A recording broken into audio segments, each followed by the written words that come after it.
So students, आज हम kingdom Animalia का और एक फाइलम पढ़ने जा रहे हैं, फाइलम मोलस्का। ठीक है, जिसे हम सॉफ्ट बॉडीड या शेल्ड एनिमल्स भी बोलते हैं। ठीक है, फाइलम मोलस्का को हम हो सके तो 2 लेक्चर्स में कंप्लीट करेंगे। ठीक है।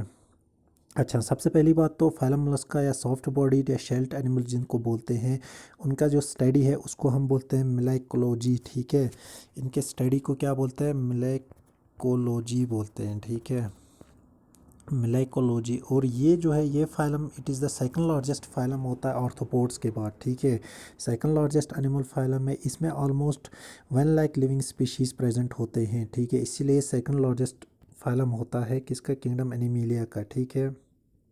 अच्छा, जहाँ तक मोलस्कन्स की बात की जाए, दे कैन बी टेरेस्ट्रियल हो सकते हैं। ठीक है, या एक्वेटिक हो सकते हैं। एक्वेटिक में मरीन या फ्रेश वाटर हो सकते हैं। ठीक है, इनमें क्या होता है? इनमें organ system level of organization होता है।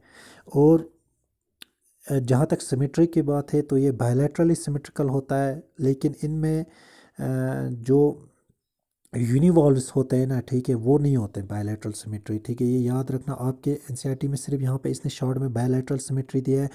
अगर आपको थोड़ा इससे फर्दर जाना है तो यहाँ पे याद रखना, एक्सेप्ट जो यूनिवॉल्व्स होते हैं, ठीक है, they are not bilateral symmetrical. ठीक है। अच्छा, उसके बाद ये क्या होते हैं? ट्रिप्लोब्लास्टिक होते हैं। ठीक है, दे आर ट्रिप्लोब्लास्टिक। सीलियोमेटिक एनिमल्स होते हैं, इनमें सीलियोमेट होता है। ठीक है, दीज आर साइजोसीलिक। ठीक है।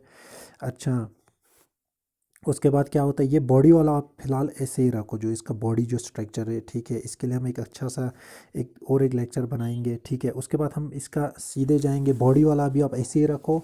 हम जाएंगे, क्योंकि इसके लिए आपको थोड़ा एक डिफरेंट सा एक डायग्राम से समझाना पड़ेगा इसमें। ठीक है, इसके बॉडी के पार्ट्स को।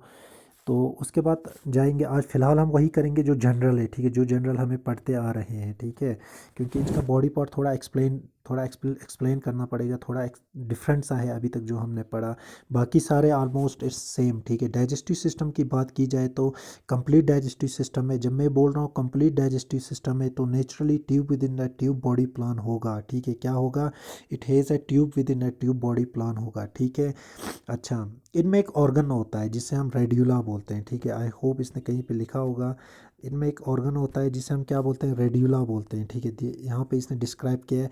फाइल लाइक रेस्पिंग ऑर्गन होता है फीडिंग के लिए, जिसे रेड्यूला बोलते हैं। ठीक है, इसमें क्या होता है? इस रेड्यूला में ट्रांसवर्स रो ऑफ टीथ होता है। ठीक है, ट्रांसवर्स रोज ऑफ टीथ्स होते हैं। क्या होते हैं इन रेड्यूला में? ठीक है, टीथ का ट्रांसफ़र रो होता है। इसका जो पोजीशन है वो हम कल जब बॉडी स्ट्रक्चर को पढ़ेंगे, ठीक है, तब दे जब हम इसका जनरलाइज्ड जो स्ट्रक्चर है मोलस्कन का, ठीक है, वो हम जब पढ़ेंगे तो आपको वहाँ पे इसका मैं पोजीशन भी बता दूंगा। रेड्यूला में क्या होता है? इसमें ट्रांसवर्स रो ऑफ टीथ होता है। ठीक है, और ये किसके लिए यूज़ होता है? फीडिंग के लिए यूज़ होता है। ठीक है। अच्छा, जहाँ तक रेस्पिरेशन की बात की जाए तो इनमें रेस्पिरेशन किस से होगा? रेस्पिरेशन इनमें गिल्स से होगा। ठीक है। अच्छा, या लंग्स से होगा या पल्मोनरी सेक से होगा। रेस्पिरेशन किस से होगा? गिल्स से होगा। ठीक है, एक्वेटिक फॉर्म लंग्स से होगा। ठीक है, या क्या होगा? पल्मोनरी सेक से होगा, या जनरल बॉडी सरफेस से भी रेस्पिरेशन होता है। ठीक है, रिपीटिंग अगेन, लंग्स, गिल्स, ठीक है, और थ्रू जनरल बॉडी सरफेस और पल्मोनरी सेक्स। इनमें एक रेस्पिरेटरी पिगमेंट प्रेजेंट होता है, दिस इज़ इम्पॉर्टेंट, इसको बोलते हैं हीमोसाइनिन। ठीक है, इनमें एक रेस्पिरेटरी पिगमेंट प्रेजेंट होता है which is known as hemocyanin. Hemocyanin जिनमें पिगमेंट कौन सा होता है? कॉपर होता है। ठीक है, जैसे हमारे हीमोग्लोबिन में आयरन पिगमेंट प्रेजेंट होता है, इनमें कॉपर प्रेजेंट होता है। This is the respiratory pigment in case of molluscans. ठीक है। अच्छा, जहाँ तक सर्कुलेशन की बात की जाए तो इनमें क्या होता है? ओपन टाइप 2-3 चैम्बर डोर्सल हॉर्ट होता है। सर्कुलेशन इज ओपन टाइप, इनमें 2 और 3 चैम्बर जो डोर्सल हॉर्ट है वो होता है। ठीक है। अच्छा, एक्सक्रीशन की बात की जाए तो इनमें मेटानेफ्रिक किडनी होता है। ठीक है, जिसे हम केबर्ड्स ऑर्गन भी बोलते हैं। ठीक है, या पेरिकार्डियल ग्लैंड भी होता है। ठीक है, ये क्या एक्सक्रीट करते हैं? दे एक्सक्रीट यूजुअली एमोनिया और यूरिया। ठीक है, क्या एक्सक्रीट करते हैं? NH3 और यूरिया। एक्सक्रीशन की जहाँ तक बात की जाए, ठीक है। अब देखो, नर्वस सिस्टम की जहाँ तक बात की जाए, इनमें इनमें 3 पेयर ऑफ गेंगेलिया होता है। ठीक है, इनमें अगर मैं नर्वस सिस्टम यहाँ पे इसको बनाऊँ, यहाँ पे एक ऐसे गेंगेलिया होता है जिस इज नोन एज सेलिब्रल गेंगेलिया। ठीक है, थ्री पेयर ऑफ गैंग्लिया होता है। दूसरे गैंग्लिया को हम बोलते हैं तीन ganglion. Ganglia is a collection of neurons, ठीक है। दूसरा हो गया विसरल गैंग्लिया। तीसरे को हम बोलते हैं पैडल गैंग्लिया। क्या होता है? थ्री पेयर्स ऑफ गैंग्लिया होता है किन में? गैंग्लिया होता है इनमें, ठीक है। एंड दीज आर कनेक्टेड, ठीक है। ये सारे गैंग्लिया क्या होते हैं? These are connected with each other, ठीक है। ये सारे क्या होते हैं? कनेक्टेड होते हैं। This one is known as cerebral ganglia, this is known as position के हिसाब से visceral ganglia, and this is known as pedal ganglia, ठीक है। अच्छा, और ये कनेक्टेड होते हैं कनेक्टिव्स या कमिश्यूर्स के थ्रू, ठीक है। This are all connected and this is the simple diagram है किसका? नर्वस सिस्टम का, इसके, ठीक है। अच्छा, कहाँ कहाँ पे होता है? इट इज़ इसके जो गैंग्लिया है, ठीक है, this is according to their position, cerebral, ठीक है, विसरल और पैडल गैंग्लिया, ठीक है। सेलिब्रल हो गया हेड के पास, विसरल जहाँ पे इसके और विसरल ऑर्गन्स है, पैडल फुट के पास होता है, ठीक है। तो this is the nervous system. Simple nervous system में कोई ज़्यादा कॉम्प्लिकेटेड नहीं है फिलहाल, ठीक है, जितना आप लोगों को चाहिए। सेंस ऑर्गन्स की जहाँ तक बात की जाए, ठीक है, इनमें सेंस ऑर्गन्स होता है। इनमें क्या होता है? सेंस ऑर्गन, आइस, ठीक है, टेंटिकल्स, ठीक है। टेंटिकल्स होता है कहाँ पे? माउथ के पास या हेड पे बोल सकते हैं हम, ठीक है। और इनके इनके पास एक ऑर्गन होता है स्टेटोसिस्ट, इक्विलिब्रियम मेंटेन करने के लिए, ठीक है। They have a statocyst, stato they have statocyst in order to maintain equilibrium maintain करने के लिए इनके पास एक ऑर्गन होता है which is known as statocyst, ठीक है। अच्छा, और एक इनके पास एक सेंसरी ऑर्गन होता है, ऑस्फेरेडियम बोलते हैं, ठीक है। ऑस्फेरेडियम बोलते हैं, किसके लिए होता है ये? ऑस्फेरेडियम जो है इनमें, ठीक है, इनमें किसके लिए होता है? Physical and chemical nature of water. मे भी इस पे आपको क्वेश्चन आ जाए या नहीं भी आ जाए, लेकिन ये याद रखना, ठीक है। आइस टेंटिकल्स तो जनरल आपको याद रहेगा, बट दिस इज इम्पॉर्टेंट। ये ऑस्फेरेडियम जो है, ठीक है, इसका OSPHARIDIUM, it is for testing the physical and chemical nature of water. जो टेस्ट करना होगा उसके टेस्टिंग के लिए इनके पास एक ऑर्गन होता है, एक सेंसरी ऑर्गन होता है विच इज़ नोन एज ऑस्फेरेडियम, ठीक है। अगर आपको क्वेश्चन आ गया, वेल एंड गुड, ठीक है। ऑस्फेरेडियम क्या है? It is used for the testing the chemical and physical nature of water. और जहाँ तक इनके रिप्रोडक्टिव सिस्टम की बात की जाए, ऑलमोस्ट सेम। एसेक्सुअल रिप्रोडक्शन इनमें एब्सेंट होता है।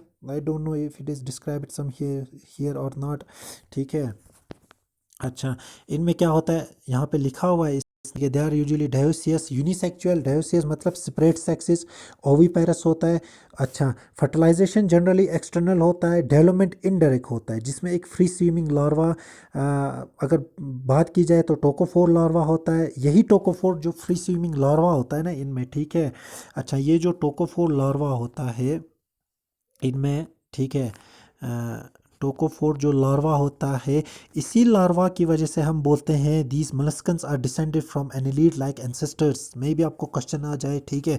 मैंने आपको क्या बोला? Asexual reproduction is absent. Sexual unisexual मतलब सेपरेट सेक्सेस होते हैं, डायसियस होते हैं, ठीक है, ओविपेरस होते हैं, ठीक है।